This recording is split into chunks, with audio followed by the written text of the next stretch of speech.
Have you ever heard of pre-excitation syndromes?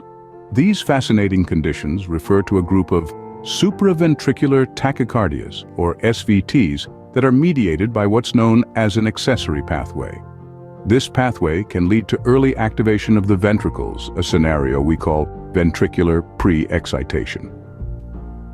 One of the most common types of pre-excitation syndromes is the Wolff-Parkinson-White syndrome. Understanding the Wolff-Parkinson-White syndrome is essential in diagnosing pre-excitation syndromes.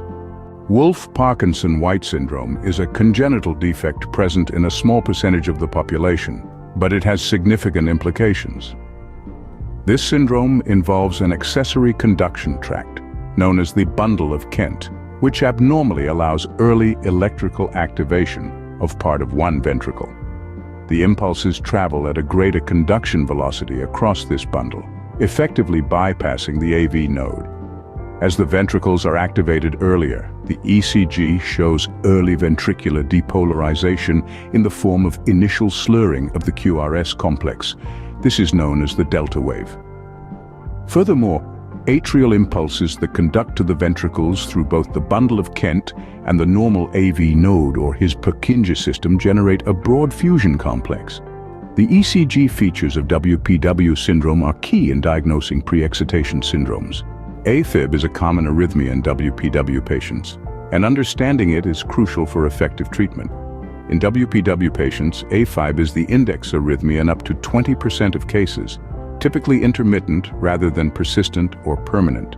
Rapid atrial depolarizations in AFib bypass the AV node, leading to an extremely rapid ventricular rate and a widened QRS complex.